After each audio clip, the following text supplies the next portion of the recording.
समझता सुमन है भावों की नीयत समझती है कलिजा।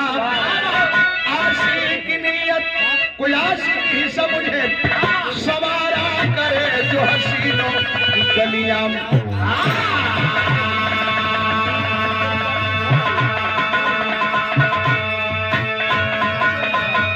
राजा नंदपाल दिल्ली के जिनके छपेटे थी बेटी सुघर नाम सवित्री हुस्न आलम भरा जिसका यह हुनर।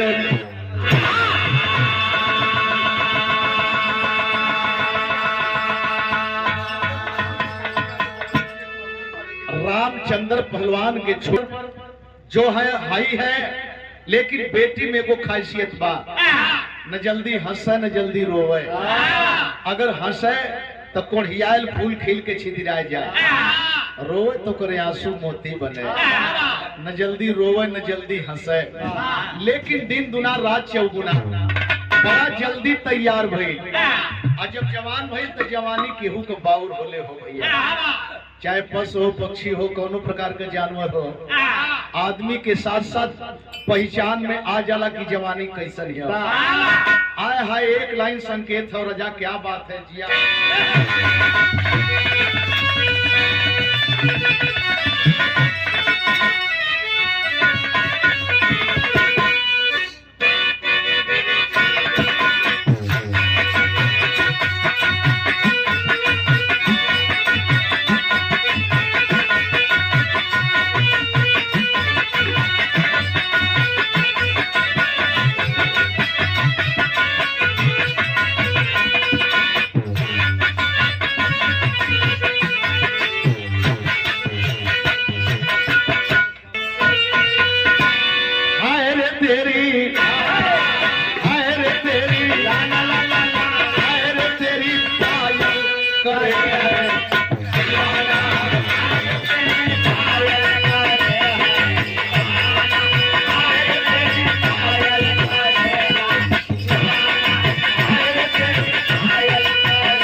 पुरस्कार परिवार लाल हमें तो लूट लिया मिल के हुस्न वालों ने, गोरे गोरे गालों में काले काले बालों में।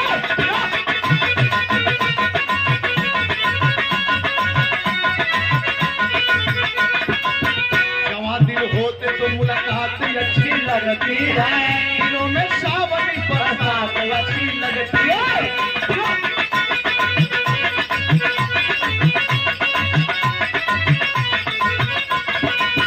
एक दिन सावित्री जब बादल हो अचानक जिस्म से किसी के जाकर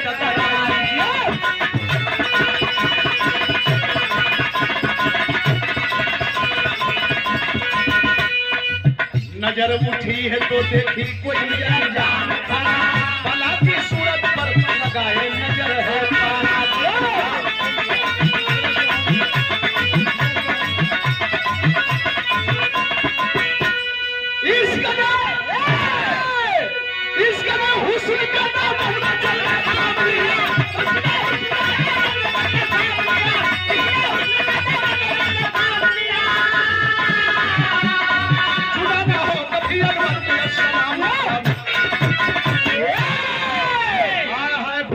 में टहलत या कोनो नौजवान कहीं से आ गल, इसकी सुंदरता देखा, डूब गया इसमें। वाह, क्या ऊपर वाले ने फुर्सत में इसको संवारा है।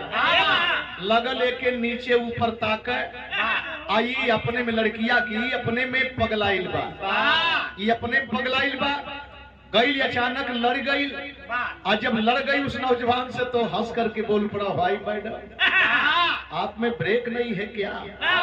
और जब ब्रेक का नाम सुन ले तो नौजवान लड़की लगल नीचे ऊपर ताके कि भाई हमारी में ब्रेकवा होता, हमार ब्रेकवा हा तो लगल काहे ना, एक रबड़वा खियाए कैसे गए, कबहू लगैबो तो ना कैली, एक रबड़वा गड़बड़ायल कैसे। और तब तक हाथ पकड़ लिया, राजकुमारी है ना, आय है केहू का सामने से तारीफ कैल जा, दूठे दांत अगर निकलल, अगर ये कहल जा कि क्या पतीसी की तरह चमक रहा है, तो शायद ही सोची है कि दूठे और निकल गल हो, बड़ा नीक लगा।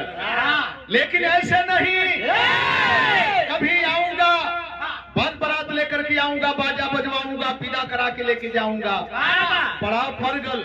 और वही बीच में भेंट मुलाकात में बतिया बिगड़ गई, पिटिया के मतारी के पता चल गल, जाके अपने राजा से कहे लगली, कहा कट गई। और जब ही जल्ले की कट गई तो 6 लड़कों के बुला के ठे मंत्रणा कर दो, संकेत लगल, क्या बात है।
करके 6 सुबह में तैयारी करते हैं, मेला की तैयारी करते हैं। लाडली बहन है, इसको भी साथ में लेके चले जाओ, बैठा लिए रथ पर, लेकर के चल दिए। लेकर के जब चल दिए तो उसमें एक तर्ज लिखल गल, पहुंचे कहा,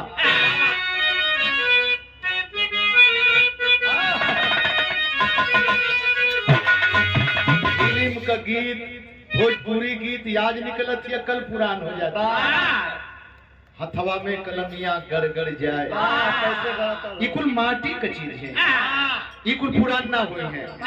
जब एक महुआ चैनल पर गावे लगली तो लोगों ने रोक दिया, इसे रुकिए, एक अलग से लोग टेप कई के शोध बदे भेजले।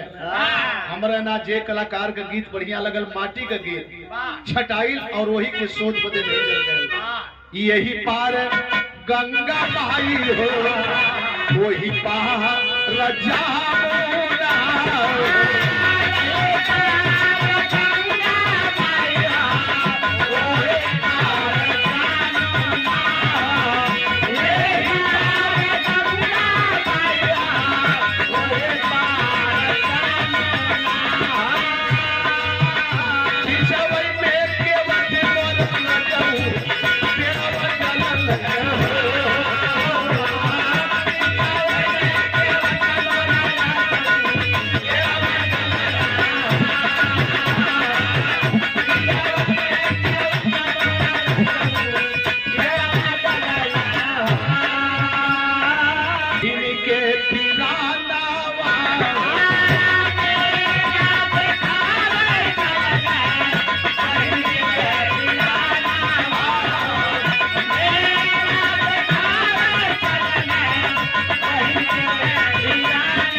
GT बाई 623 की गाड़ी रास्ता में है। ये भाई का है, थोड़ा सा एक तरफ कर ले।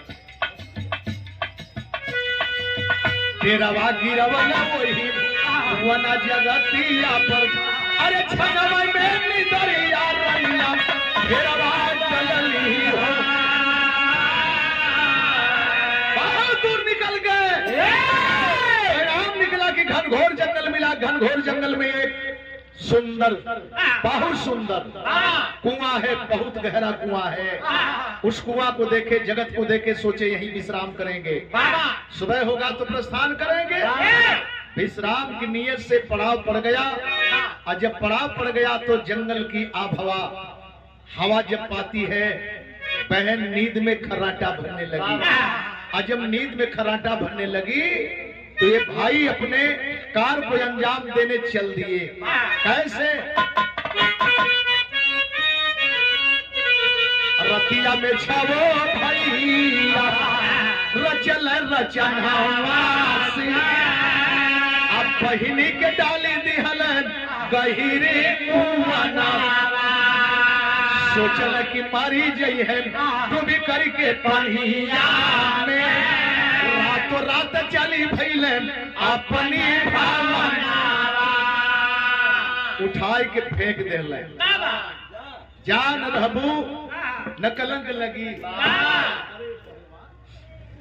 देखा जब कुआं में पड़ी तो लगा कि वो फूल की सैया पर लड़की है। आया है भयवा तो सब फेंक के रथ पर बैठले चल देले, लेकिन वही बीच में यही कहला कि जा को रखे साइया, मार सके ना कोई, माल न बाका कर सके जो जग बैरी हो। या वही घटना सामने आप लोगों के बीच में निकलल, जो महाहर धाम में बस जल गई।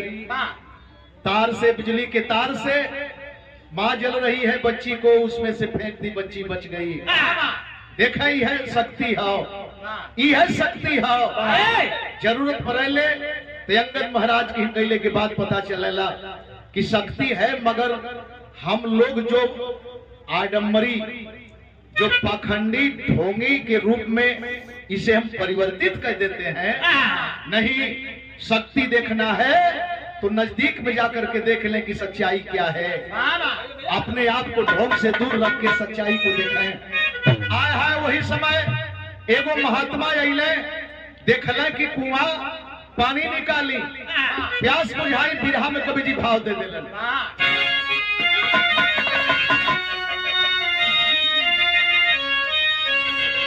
अरे लीला है जिसकी न्यारी त्रिभुवन में, लीला है जिसकी न्यारी त्रिभुवन में, रक्षक बने जहां में चक्र सुदर्शन धारी।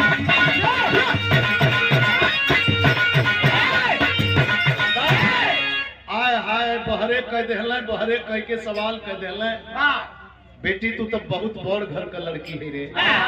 खलस है बाबा, हम बहुत बड़ घर का हैं कि गरीब घर का हैं, ये कुल बात छोड़ा। देखा लोगों, अरे बरही का पहचान भैया ये नमन का, लेकिन आप बतावा कि आप हुआ के देखें धर्म संकट में फंस गई है। कहला कि हमार परिचय जानल चाहते हैं बेटी, तो अपन परिचय बताओ तुम, का बताओ तुम।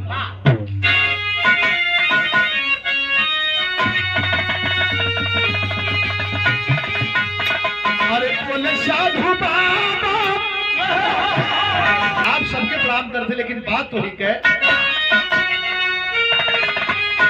बोले साधु बाबा दुख का खात्म भइली,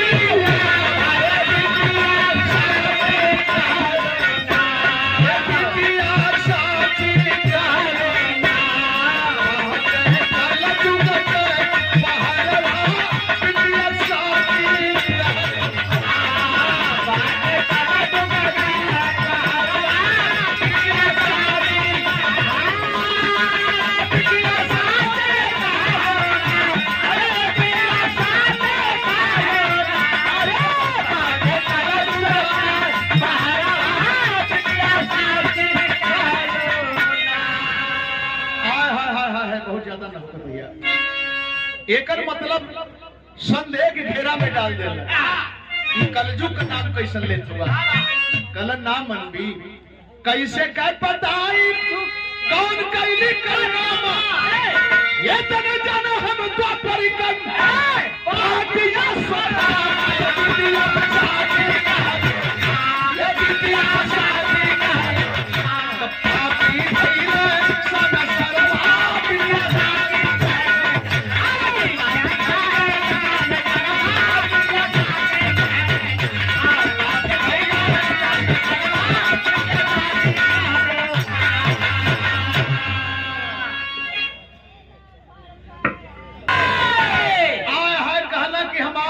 अश्वत्थामा कलश की द्वापर वाला अश्वत्थामा कलयुग में हाँ बेटा बस करे अब जो बस करे अब जो कलश की ए बाबा अब तो और ना जाए अब और ना जाए अब तक दुनिया जगह हमरे बदे बाप एगो आपका सेवा एगो यही कुआं में कल की मारे वाले से बचाव वाले का हाथ लंबा होला बेटा बचाए के तो के हम फिर मौत के तरफ संकेत कैसे करी कल की चल तब हमारे संगे चल हमारे पढ़े लिखे नौजवान मैथ का भी झलक साइंस का भी झलक ये बिरहा का भाव नाम मनबीता लेके चल रहा कहा गई है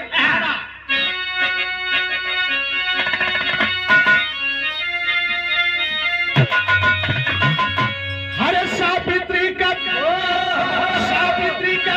बन के सुख सहरवा साधु पावा हो देव लगल साधु पावा हो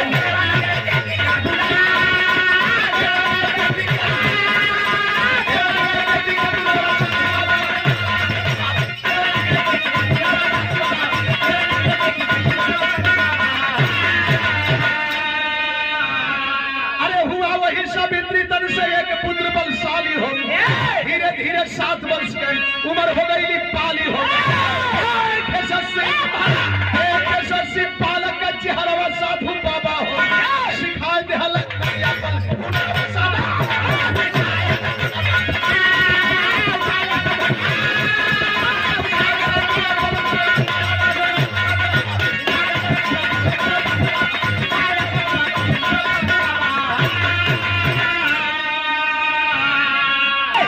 ओके अपन विद्या सिखावे लगल और लड़का भैल कैसन अरे हुआ प्रवीण धनुष विद्या में वह बालक गुणकारी हो खेल रहा जंगल के बीच में मार फाड़ सरकारी हो एक बार से गिर जाना कुल से रवा साधु बाबा तुझे बार से आ जाले मजरवा साधु बाबा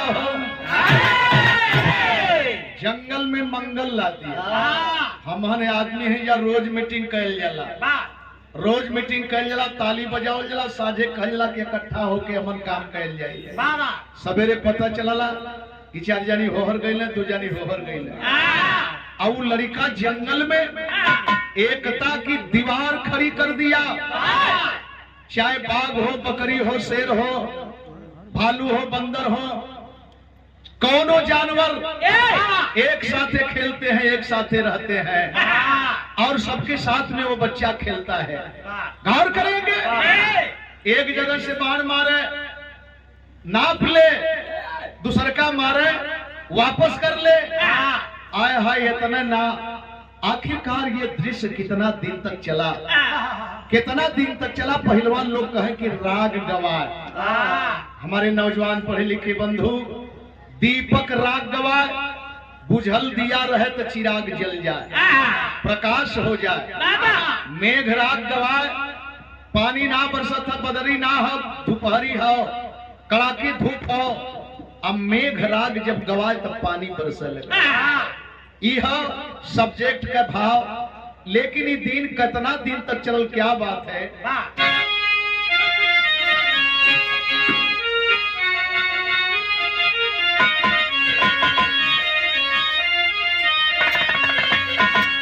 कोई नहीं जाने हो संजोग वाली पति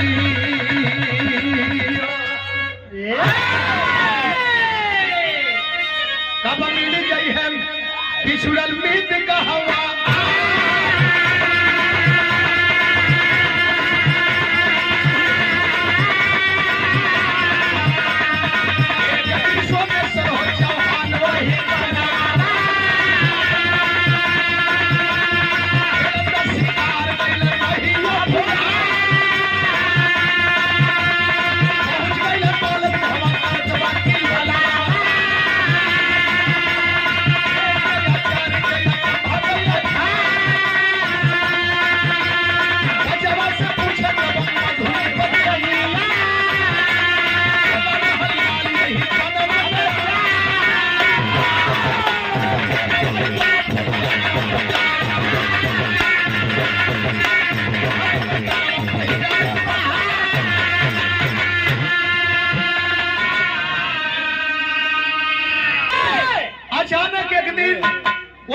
हनुमान शिकार खेलते हुए चले आए। शिकार खेलने का नीति ना रहा तो तोरे महाहर में राजा दशरथ अयोध्या से चल के आके श्रवण कुमार का हत्या ना कर, मतारी बाप का श्रवण में हत्या ना हो। इस शिकार करे बदे दूर दूर जाए लोग आए है। उसी में बात बिगड़ी। देखा तुम्हें लड़का के हिसाब किताब के जब सब तो सब चल गए तो नजदीके गए कहले कि बाबू अकेले हो या और कोई है। खलस के मनई का बताई आवा चला मिला दे। आगे आगे लड़का पीछे महाराज, लेकिन कहाँ गई ले?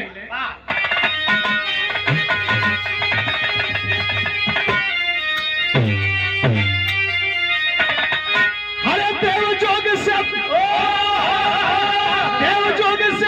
आ गई संजोग का घड़ी, रहली सावित्री गुजरिया दुआरी।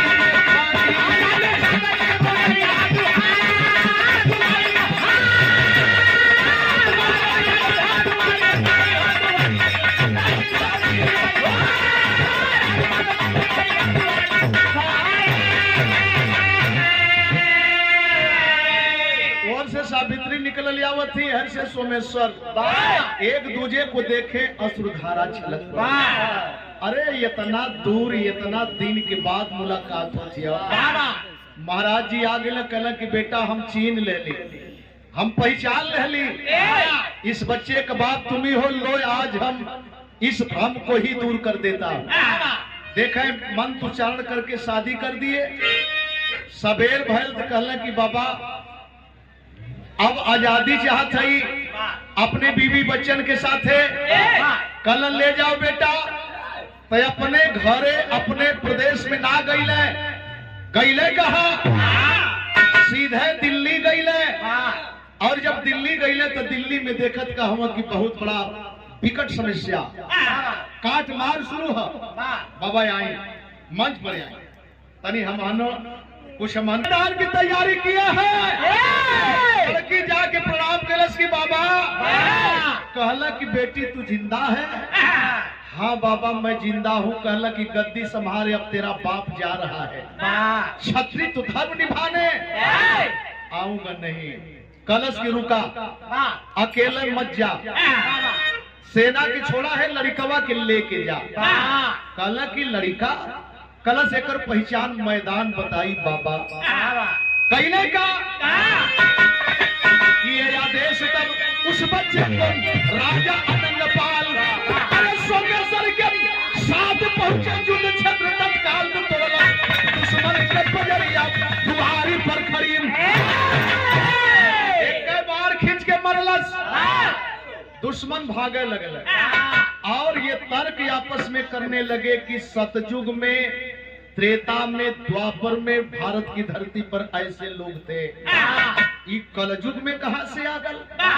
कलयुग में ये शब्द बड़ा भारी शब्द है, ये कलयुग में कहां से आ गया? तनिके भर में मैदान खाली जब आवे लगल तो ओकर मंत्रा ग्रथों की अभी लड़का ना हो, अभी कौने लायक हो कैले का वो वापस आए तब जाने ये बालक ना भगवान। अरे वही बना दिल्ली का राजा पृथ्वीराज चौहान जो मारे शब्द भेद का तिरिया दुआरी पर।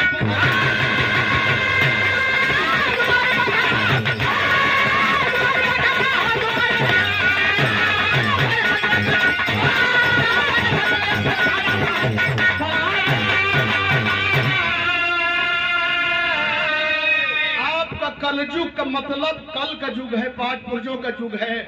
और इसी को बाबा साहब डॉक्टर भीमराव अम्बेडकर ने कहा कलयुग कलम का युग है, किताब का युग है। जो कलम और किताब का सम्मान करेगा, शिक्षा उसके साथ में होगी, और जिसके साथ में शिक्षा होगी दुनिया की सारी सफलता उसके कदम को चूमेगी।